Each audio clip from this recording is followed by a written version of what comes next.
Benayon, o Brasil precisa reviver como nação. Ao longo da primeira metade do século XX, o Brasil fez notáveis progressos através da industrialização e do fortalecimento das instituições financeiras públicas. Também na área social, com a decretação do salário mínimo, 1930, e da legislação trabalhista, 1932, consolidada em 1943. Economia e relações sociais são interdependentes. 2. Entretanto, esses avanços interrompidos em 1946 a 1950, quando a política do país se submeteu facilmente ao Império Anglo-Americano e à polarização ideológica da Guerra Fria, não foram suficientemente retomados e atualizados, sequer com a volta de Getúlio Vargas à presidência da República em 1950, pelo voto direto do povo. 3. Isso porque, diante disso, a intervenção do poder mundial tornou-se maciça e sustentada por abundante corrupção que penetrou em todos os campos estratégicos com o objetivo de fazer abortar o surgimento de uma potência industrial no hemisfério sul. 4. Essa intervenção logrou derrubar o presidente e inaugurou uma era que completou 61 anos de sucessivas renúncias à autonomia econômica e política do Brasil. 5. A desnacionalização da indústria política oficial desde janeiro de 1955 conduziu à desindustrialização e causou déficits externos originadores da dívida externa e depois da dívida pública interna. 6. A política de destruição da nação foi grandemente radicalizada por meio das 3 primeiras eleições diretas sob a Constituição de 1988, regimes de aparente democracia, a de Collor de 1989 e as 2 de FHC, 1994 e 1998, que desencadearam verdadeiros tsunamis de entreguismo e institucionalizaram a devastação socioeconômica do país. 7. A corrupção, em todas suas acepções, já havia formado maioria folgada dos constituintes para inserir na lei básica normas estratégicas contrárias aos interesses nacionais. 8. Os analistas, viciados no engano de qualificar tudo sob o prisma ideológico esquerda-direita, definiram como centrão os constituintes centro-direita favoráveis a essas normas que poucos da esquerda combateram. 9. Nenhum só parlamentar denunciou a aprovação do artigo 164, nem a inserção no texto constitucional por meio de fraude de cláusula no inciso 2º, parágrafo 3º do artigo 166, que elimina limites à aprovação de verbas para o serviço da dívida. O artigo 164 põe o Tesouro Nacional à mercê dos bancos.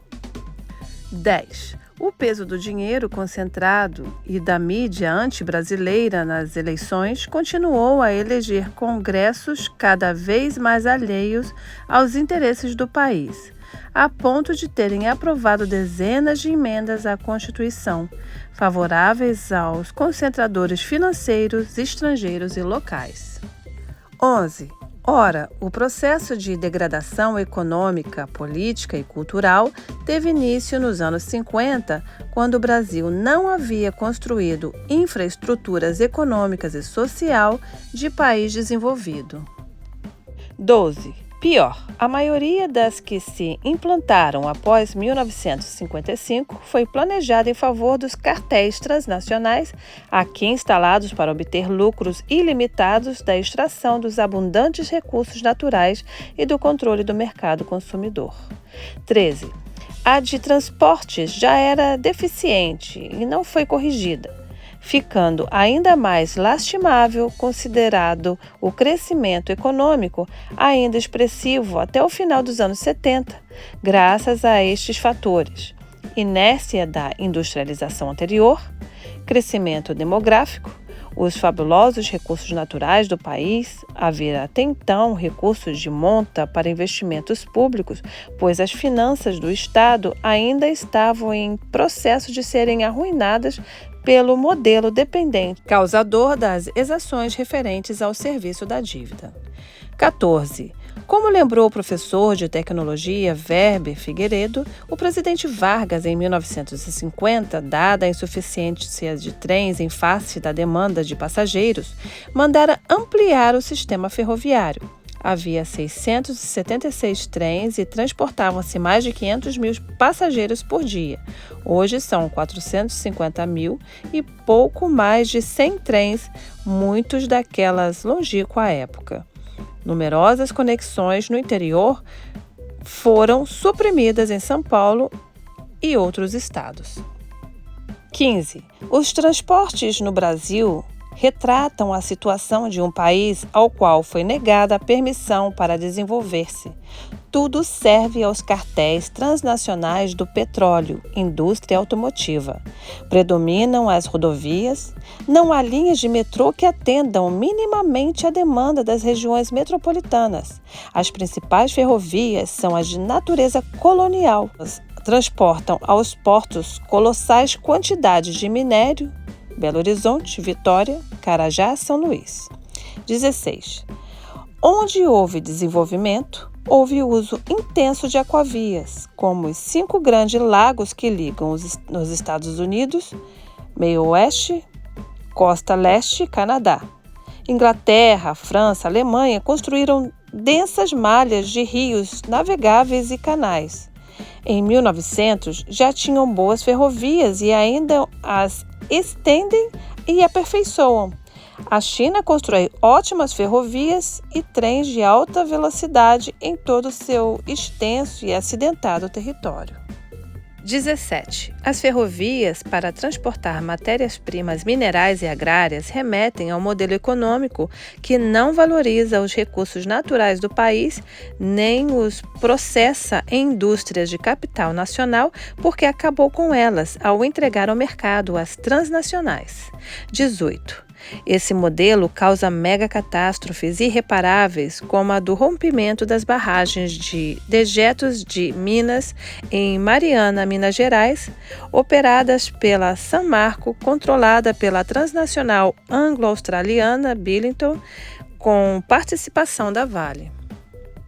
19. Dada a corrupção e a obtusa mentalidade entreguista, nenhum dos poderes a nível federal, estadual e local exige reais controles de segurança, nem se mostra inclinado a acabar com os intoleráveis abusos. Chegam ao ridículo de participar de entrevistas midiáticas junto com executivos da transnacional transgressora. 20. O desastre econômico e ambiental remete, por sua vez, à privatização da portentosa Vale Rio Doce, em 1997, no esquema que entregou o patrimônio de dezenas de trilhões de dólares por 3 bilhões pagos com títulos podres e compensados por créditos fiscais e outras benesses. 21. Da Serra de Carajás transportam-se diariamente 576 mil toneladas do melhor minério de ferro do mundo, com o que ela tende a acabar em 80 anos. 22. O saqueio mineral é subsidiado pela isenção tributária na exportação, Lei Candir, LC 87, 13/9/1996, aplicável também ao agronegócio e premiado por taxação ínfima na extração.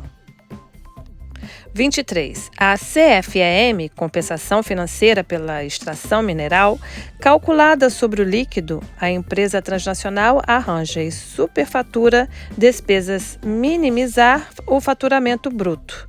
Cobra estas alíquotas: alumínio, manganês, sal, gema e potássio, 3%, ferro, fertilizante e carvão, 2%, ouro, 1%, pedras preciosas, carbonados e metais nobres, 0,2%. 24. Foram extraídas, em 2013, das nossas minas de ferro 370 milhões de toneladas, 90% para exportação e 10% para o mercado interno. Com a acelerada desindustrialização, a dependência do exterior continua crescendo. E, mesmo com o preço em queda, os minérios metalúrgicos respondem por 13% do valor total das exportações. 25. Na agricultura, o quadro é semelhante. 55% das terras são usadas para cultivar soja, metade da qual se destina à exportação, causando pauperização dos solos e a contaminação de aquíferos, decorrente do intenso uso de fertilizantes químicos, sementes transgênicas e pesticidas altamente tóxicos. 26. As exportações agrárias somaram em 2014 96,7 bilhões de dólares, igual a 43% das exportações totais do país, de 225,1 bilhões de dólares, que equivalem a míseros 10% das exportações da China. 27. O caos agrário liga-se à miséria da energia via setor sucro-alcooleiro formado por enormes usinas e plantations, a maioria já desnacionalizada a exportar açúcar e álcool, 6,1% das exportações totais, segundo o interesse dos patrões transnacionais. 28. Esse esquema prevalece contra a correta ideia original do Programa do Álcool, 1974, que incluía a agricultura familiar, descentralização, culturas alimentares combinadas e aproveitamento de óleos vegetais, como dendê, macaúba, pinhão manso, etc., para substituir o diesel do petróleo, além do erguimento da química, do álcool e dos óleos vegetais. 30. Ainda sobre a infraestrutura de energia, não é de omitir a devastação em curso desde Collor e FHC, a qual desnacionalizou o grosso da geração e distribuição da hidroeletricidade e instituiu um sistema de precificação impossível de entender para propiciar indecentes lucros aos beneficiários que já elevaram as tarifas em 150% acima da inflação. No processo, sugaram-se as estatais a ponto de pôr a Eletrobras em situação falimentar. 31. Concluir o resumo da infraestrutura vai exigir a parte 3 deste artigo. Por Adriano Benayon, doutor em Economia pela Universidade de Hamburgo e autor do livro Globalização versus Desenvolvimento.